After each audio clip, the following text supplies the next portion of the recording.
eu passaria de imediato ao Filipe.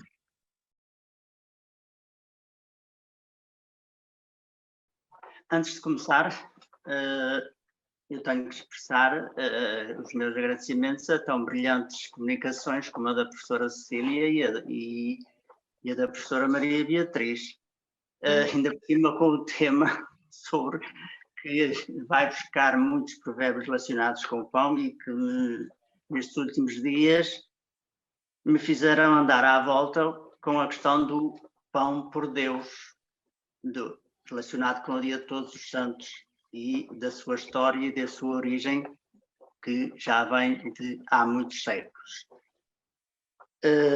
Na verdade, a professora Maria Beatriz continua a surpreender, não há dúvida nenhuma. Muito obrigada. E eu vou entrar então na obra que trago este ano, de José Saramago, e vou, uma vez que isto foi uma confusão para mim este ano e esta parte do ano, e não consegui fazer slides, diapositivos, e vou tentar, no meu pobre inglês, ler este texto. O livro é este, In Nomine Dei. A obra é uma obra de teatro. Vamos então.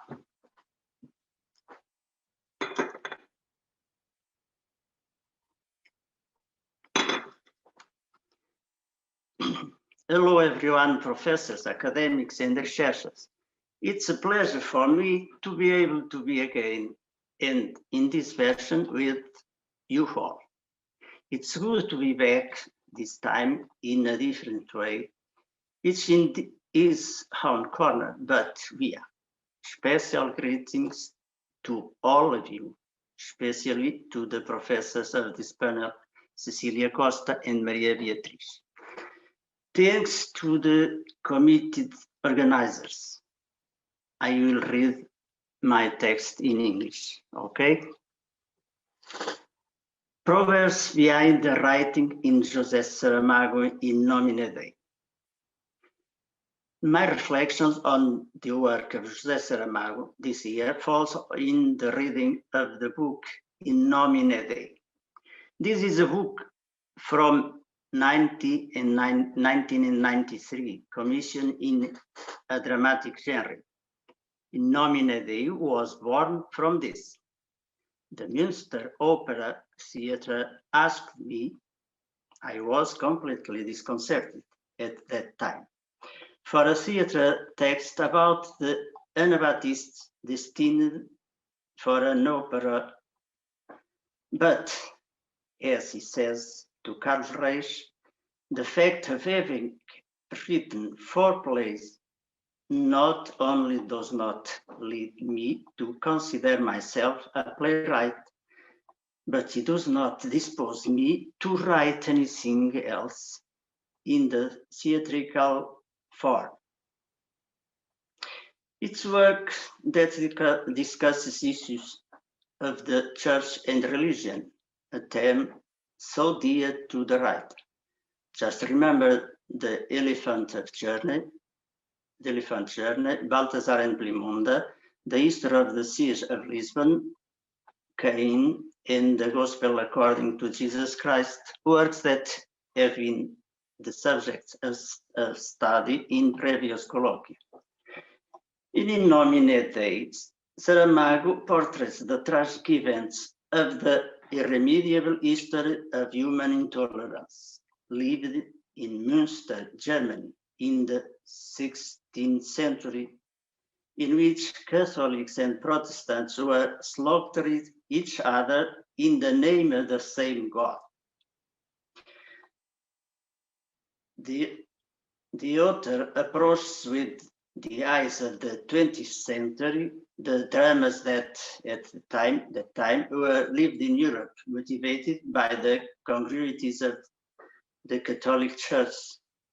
He addressed a theme of European society that Luís Vaz de Camões, a 16th century writer, had already identified and recorded in the Lusíadas. the author of the discoveries did not let it pass without pointing out that the race from Luther sprung, ventured alone to expand the Holy Christendom, as he had learned and respected since always. What the boy heard at home repeats on the portal. Those German stiff-necked, herd-like horde who browsed the pastures of such wide extent, to him rebellious who had Peter's war, choose a new shepherd, a new sect invent. Saramago brings this issue to limelight, dramatizing the Anabaptist movement lived in Münster between 1530 and 1536 to reflect on the split of the Church of Christ in the proclaimed reform. The thoughts has no strings attached to humans, and Saramago reinforced the idea with the thoughts all the care is little. The writer does not want this book to be a lack of respect for the religion things. He questions the reform of Christianity in Europe with the events of such radicality of the Anabaptist movement in relation to the Lutheran Church, bearing in mind that no one is prophet in this land. As the author writes, life is a crooked line that God just straightens and makes readable at the time of death. Better than avoiding the error is to dare to make it, if that is the price the price to reach the truth. This is how the intentions of these reformists are discussed. Who claims to seek the truth, however, from other people's corrals, never could learn. But for that, they must take actions or excesses that are different from Catholics and Lutherans' practices. But they must do it because the mouth of the ambitious only closes with heirs from the grave. The writer looks at all this with disbelief in religion, especially when a God is proclaimed to be the protector of all mankind, since history reports in every age wars and clashes between civilizations, because if weapons speak, laws are silenced. If what is the same, the author does not accept that it is men who are made to infer against each other in order to reach the same paradise in eternity. He does not understand why he allows this death of men that comes from the beginning of the world. These earthly of beliefs, this revenge of people, this endless pain of the world, for whom natural death is not enough. Maybe God is not Catholic. Maybe he's not Protestant. Maybe he is only the name he has. As a postmodernist writer, Saramago cannot accept this irremediable history of the human intolerance. He remembers that in times and half a time, without a belief, the man is nothing. Saramago placed the actors in action to question the human procedures act according to the times, as it is known that friends of God weather changed with the wind. They dispute between beliefs in a times and alpha time, according to the prophet Daniel. A religion is not a thing of monasteries, who are like the friars in the convent, some outside, others inside, and one cannot serve two masters for a while. But time, the Punisher, knocks on the city gates and brings other news. Saramago's reflection is expressed without concrete proverbializations, but their presence is perceived in this writing, valuing the intentions of rejections and the conditions of human minds.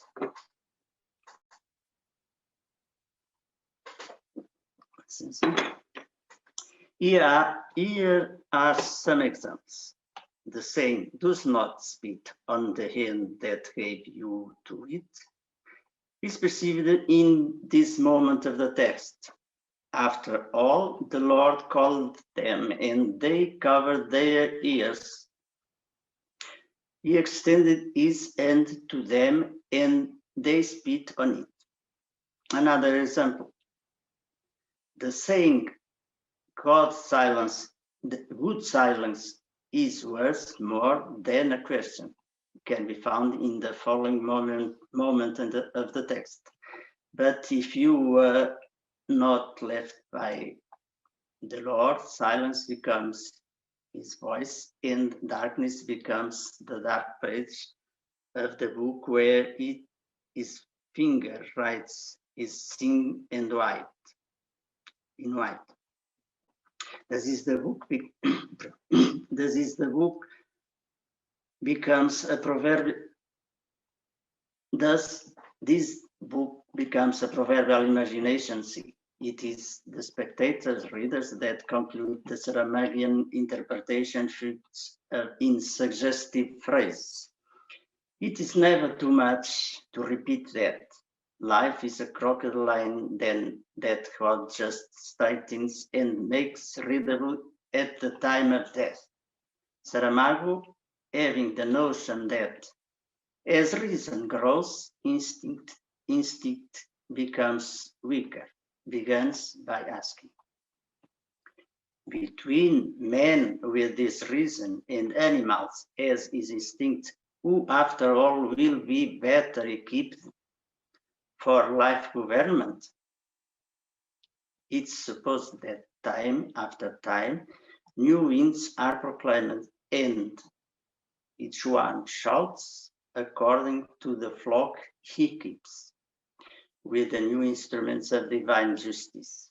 But Saramago knows that the good shepherd shares, but does not skin your flock, considering the new instruments of divine justice on the opposite side.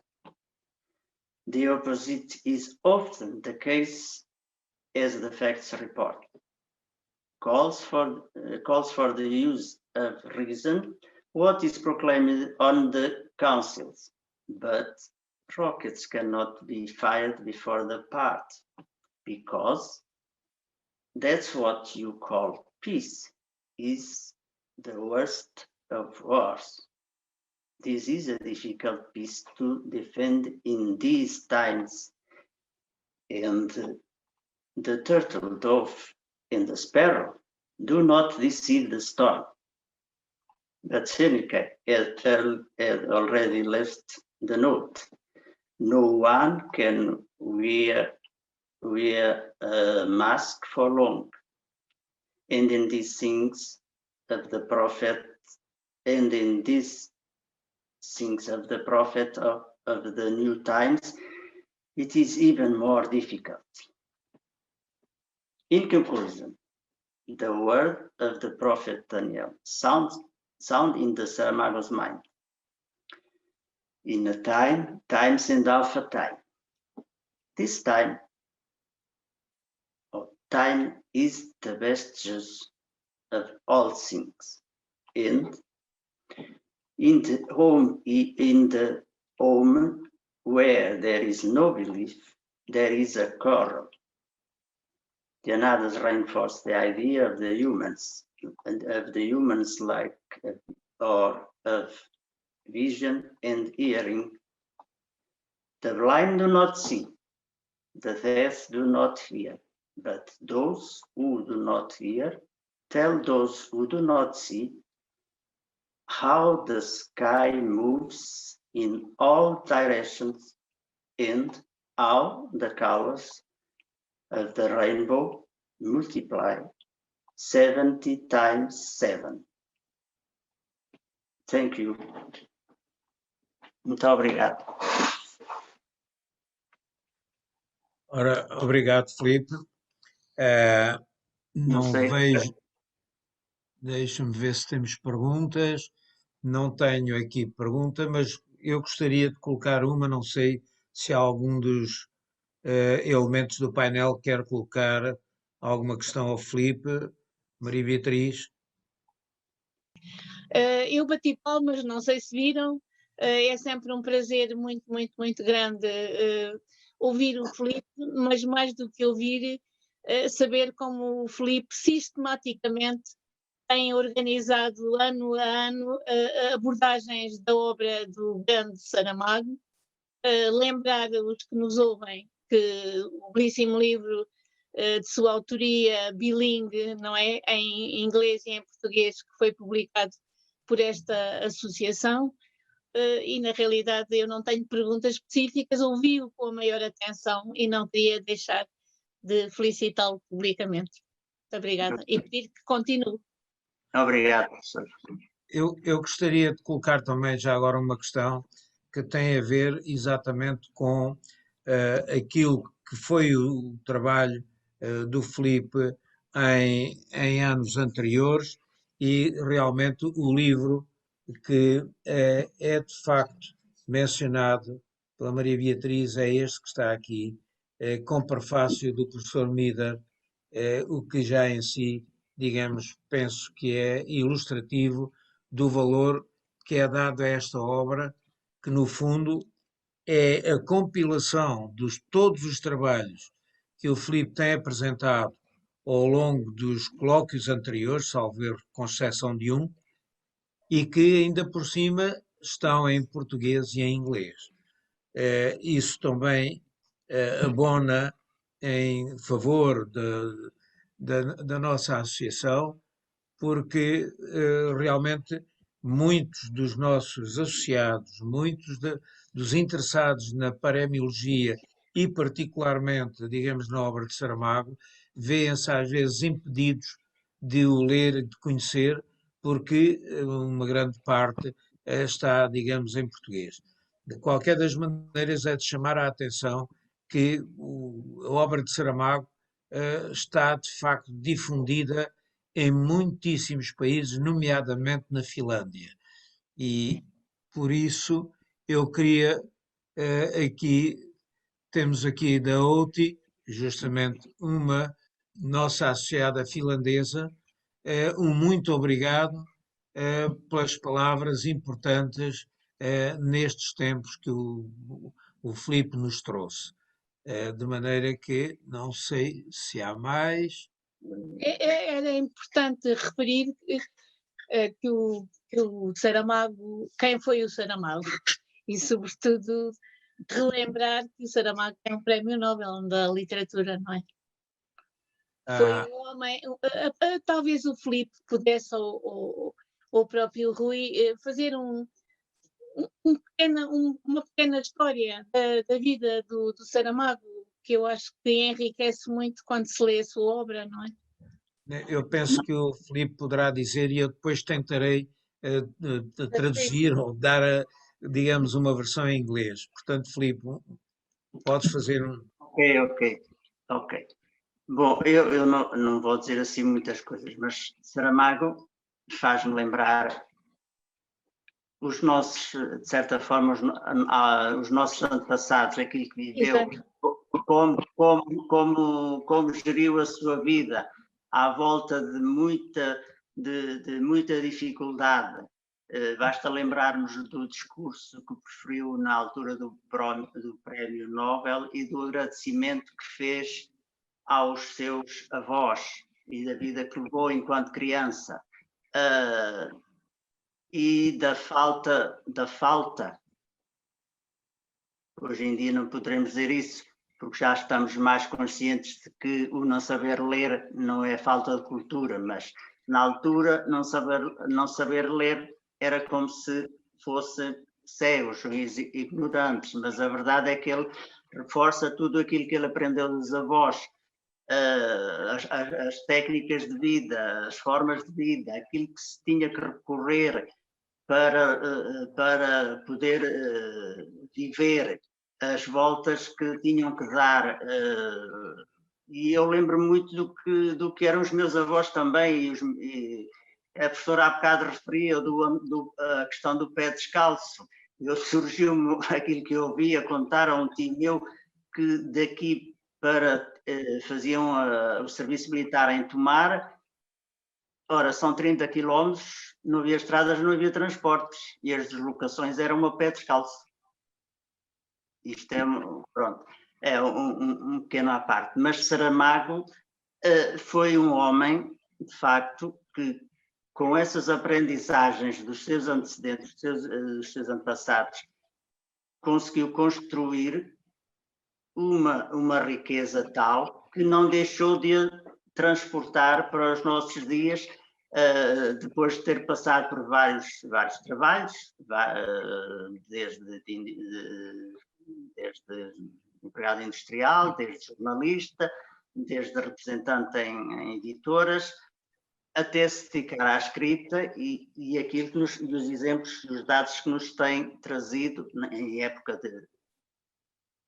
digamos, de Estado Novo, porque foi a maior parte da escrita, não toda, e estes casos, e este livro deste ano, que eu não estava a achar piada nenhuma quando o comprei para ler e para trazer,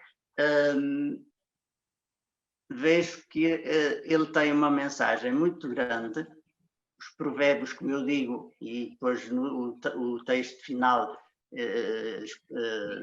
explicarei melhor, não aparecem claramente, mas o texto em si é cheio de dicas para nós concluirmos e usufruirmos do que pode ser a intenção proverbial que está por baixo. Ainda por cima, porque o género escolhido de Saramago é a ficção, é a narrativa. E escrever teatro, textos em teatro, não, ele próprio afirma a Carlos Reis, nos diálogos, que não era propriamente sua intenção, nem estava muito preparado para isso. Mas as 4 peças de teatro que escreveu foi porque lhe pediram. E o curioso é que, ainda há pouco tempo, eu descobri, ele refere isso, e descobri que esta foi uma pedida pelo Teatro de Münster, onde ocorreram estes acontecimentos, e Saramago, porque é um tema muito, digamos, não muito comum em Portugal, sobretudo, vai buscar, além do texto, ele coloca uma cronologia no final com todos os momentos desse movimento anabatista para que as pessoas fiquem situadas na história e no tempo. É muito interessante. Mas toda a vida, depois se formos ver todas as outras obras lá para trás, são imensas os estudos, as suas críticas, a maneira de explorar. É verdade que se diz, mas a escrita é difícil, é intragável, nós não conseguimos entrar, mas se tivermos cuidado, retiramos muito ensinamento.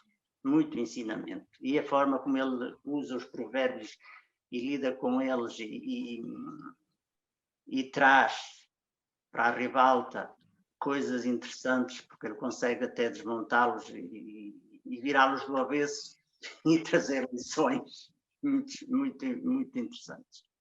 Obrigado, Filipe. Limitava-me a dizer isto. Obrigado, Filipe, por essa descrição. Eu vou tentar fazer um resumo do que disseste em inglês. Dear colleagues, Philippe, last moments, last words he gave are related with the life of Saramago. And just he point out some professions that Saramago had along his life. And of course, the experience that Saramago got along his life was very important to write those books that are in more than 35 countries around the world. And of course, Philippe also added his vision, the vision of Saramago, because based on his experience, he projects for the future lots of things that we can say. All books have some indication and some facts and some advices that usually we can report and we see that they are actual. So thank you very much for all.